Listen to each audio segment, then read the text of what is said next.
Jovens, bom dia, né? Ou boa tarde, né? Dependendo aí do turno de vocês. Professor Robson.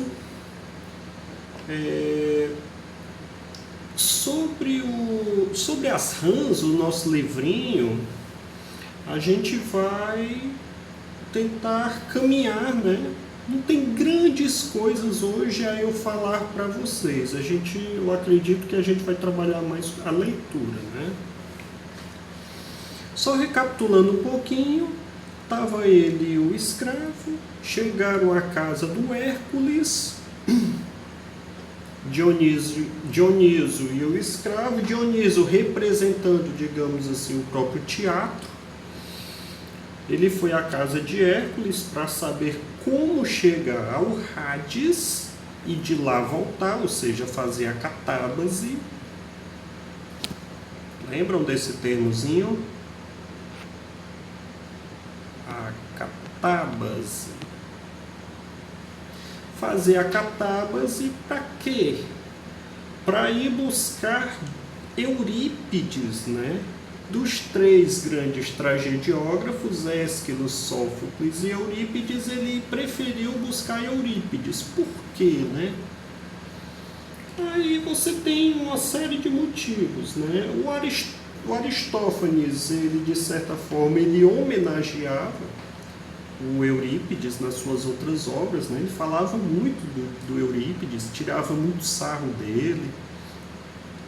Inclusive é um dos temas, uma das situações polêmicas na obra, quando o Hércules, sabia que era com E. O Hércules pergunta por que ele não vai buscar Sófocles e prefere Eurípides, né? Aí ele fala que o próprio filho de Sófocles, né? E prefere separar o pai do filho para saber se o filho mesmo tem aquelas condições de continuar sendo interessante para o teatro, importante para o teatro. Aí ele vai buscar Eurípides. Aí ele pergunta a forma mais rápida possível de chegar a esse local, né, ao Hades. E pede todos os detalhes, né, o que ele faria, onde ele dormiria, etc, etc. E Hércules, da forma mais rápida possível, ele começa a tirar sarro do próprio irmão. Ele fala 3 piadinhas, né, digamos assim. Que ele se enforque, que ele tome cicuta, ou seja, um veneno, ou que ele se jogue de uma torre, né? Se mate, né? Ele chegaria o mais rápido possível ao mundo dos mortos. E é exatamente nessa parte aí que a gente parou, tá? E a gente vai continuar. Bom, a gente parou exatamente aqui, se jogando da torre, né? Vamos lá. Dioniso, assim dou mais é cabo dos miolos, né? Ou seja, ficaria só o bagaço, né? Não vou seguir por esse caminho de que falas. Então, qual há de ser, Dioniso? Aquele mesmo por onde também tu, outrora, ou seja, em um outro momento, lá chegaste. O mesmo caminho. Qual foi? Aí o Hércules responde, né? Só que esse é uma amassadoria de marinharia, ou seja, é através do mar, né? Enfim, remo, essas coisas, né? Para começar, vais dar a um lago enorme, sem fundo. Que lago é esse? É engraçado eles chamarem de lago aqui na peça, tá? Porque conhecidamente na mitologia nós temos mais uma ideia de que seja um rio, né?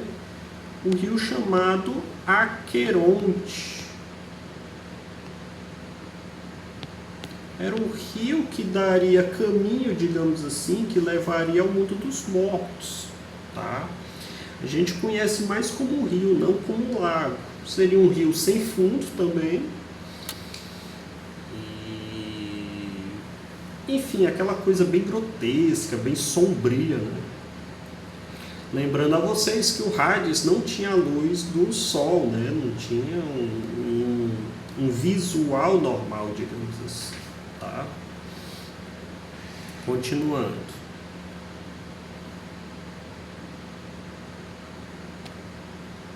Dionísio.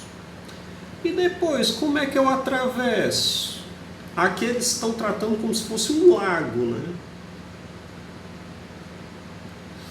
Hércules, num barquinho assim pequenininho, acompanha a explicação com um gesto. Isso em palco, isso deve ser muito legal, né? Porque tem todos os trejeitos, as falas, os tons, tem todo o cenário, né? Então deve ser mais interessante, sem dúvida, né?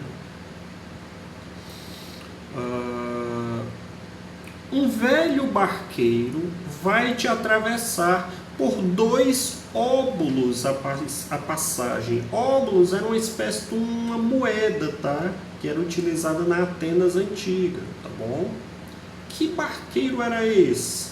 Era o Caronte.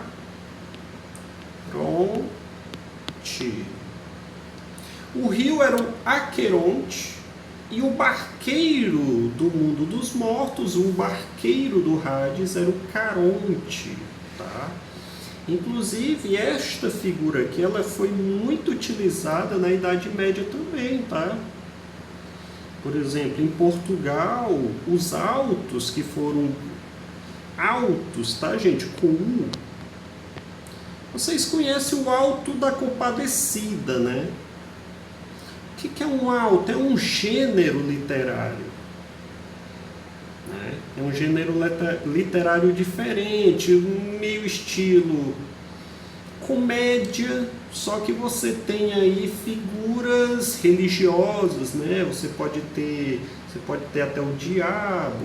O alto não é uma criação dos gregos, tá? Já veio bem posterior, já é uma criação dos europeus mesmo, tá?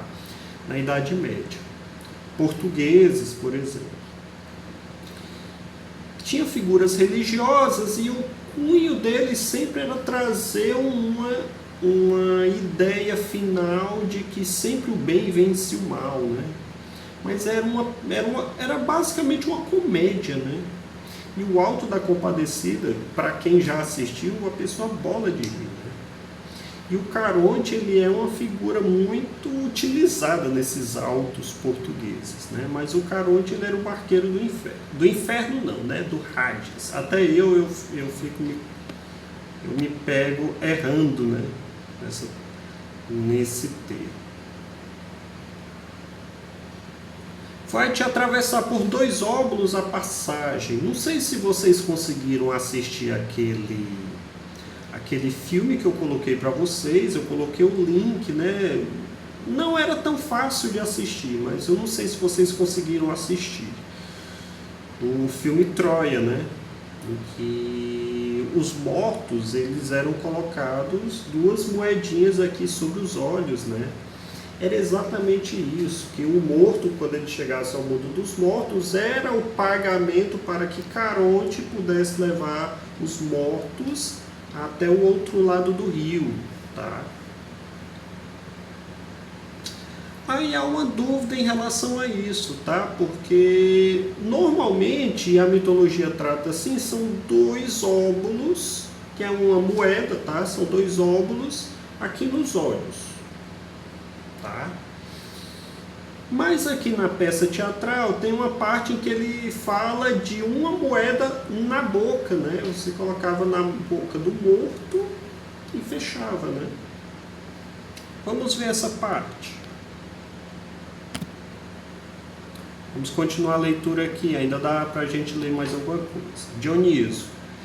Isto é que os 2 óbulos estão na moda por tudo quanto é sítio. Como é que até lá foram parar? Ou seja, essa moda de óbulo, que é uma coisa tipicamente ateniense, como é que ela foi parar no mundo dos mortos?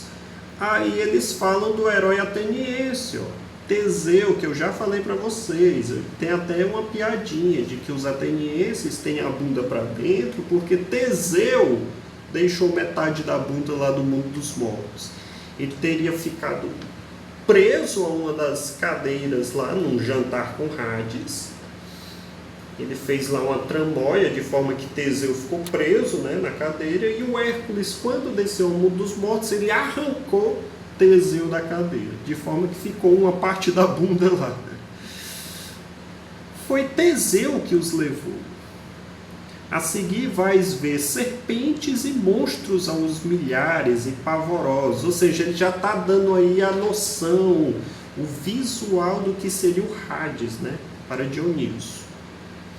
Dionísio, não me venhas para cá com histórias, para me assustares e me meteres medo, que não me fazes mudar de ideia. Hércules continua. Depois há um lodaçal, ou seja, pântano, imenso e uma lixeira eterna. Lá enfiados estão os que agora maltrataram um hóspede. Aquilo que eu falei lá na Ilíada para vocês, a questão da hospitalidade, você maltratar um hóspede, né? Inclusive lá na Ilíada eles falam muito disso, né? Você não pode maltratar um hóspede, você não pode quebrar a hospitalidade, né? Que seria um dos erros piores que a sociedade grega poderia cometer, né? Lá enfiados estão os que agora maltrataram um hóspede, ou os que abusaram de um fedelho. Estou aqui. E ainda o burlaram por cima, ou os que bateram na mãe, ou que foram às ventas ao pai, ou os que deram um falso testemunho, ou os que mandaram copiar uma tirada do Mórsimo. Isso aqui era um concorrente do Aristófanes, né? Então, se alguém tivesse copiado uma peça dele, teria, segundo ele aqui, ele tira uma ironia, uma brincadeirinha aí, falando de uma qualidade ruim, né? Se a pessoa tirasse uma cópia daquilo que o Mórsimo teria produzido, ele iria direto para o Hades, né? Olha o Aristófanes aí com a sua língua bem afiada. Pessoal, vou dar uma pausa aqui e a gente